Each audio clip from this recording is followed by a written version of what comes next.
Yes, Peter Christian Hessing, Peter Christian Hessing, and this is about world peace, world peace, and self-defense. Let's try it again. Peter Christian Hessing, world peace, and self-defense.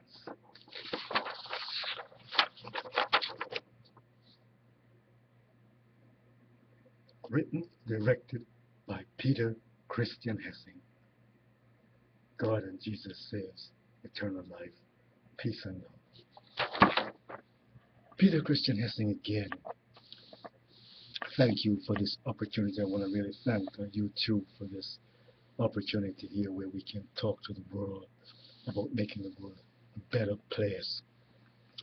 And we can go back in history and we read the Bible. Some people believe in the Bible and remember that God created the world and had Adam and Eve in the Garden of Eden.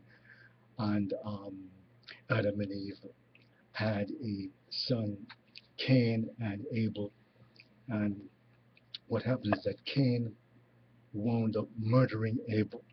So that's one of the first instances in the Bible or in world history where you say man needed defense.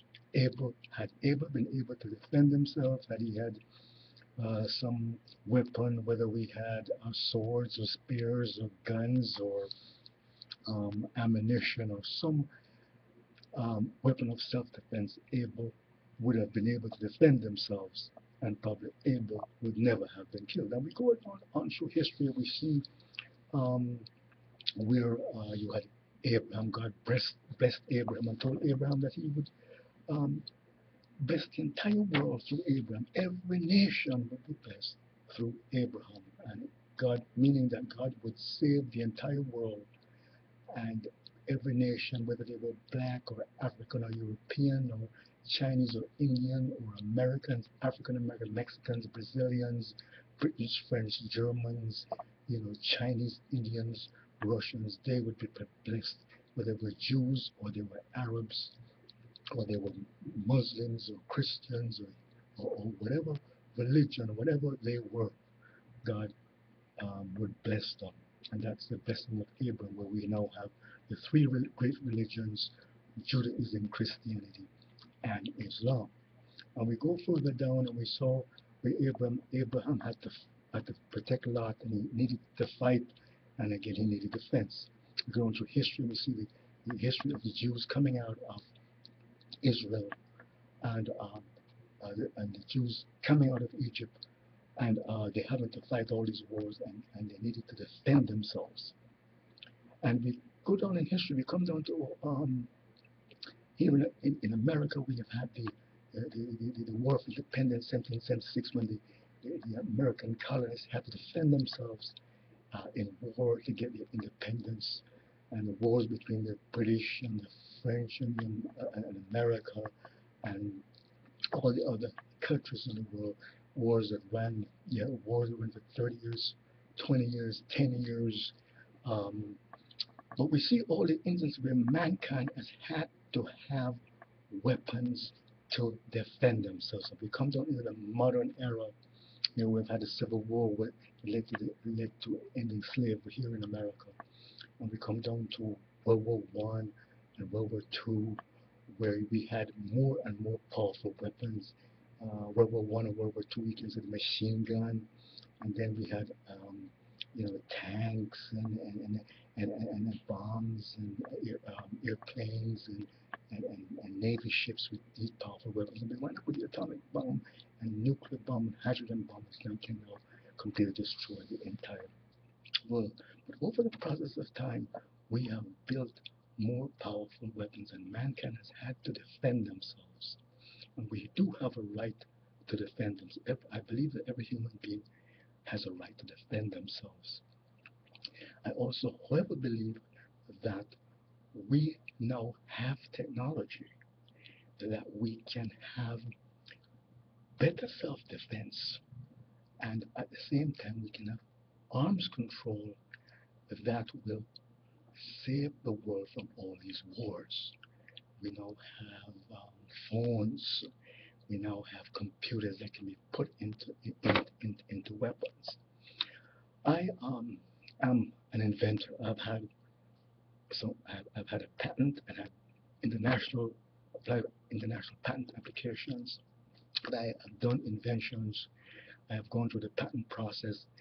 I have invented a lot of um, uh, uh, ideas and gadgets. You can put phones and recorders and cameras into weapons and into magazines. So we have a situation in the Middle East now where we have terrorists. We have had Al Qaeda, the Taliban, now it's ISIS. You have all these terrorist groups, Hezbollah, and so forth. And we have a situation in Syria now where over 200,000 people have been killed and 7 million refugees have left their homes. Same thing in Iraq and Afghanistan. Hundreds of thousands of people killed because of the fact that we don't have a significant weapons control. And if you go back in history and you see that probably 1 billion people have been killed by wars. But no one really thought that you could have it could be gun control, that you could have any kind of technology that could control weapons and guns.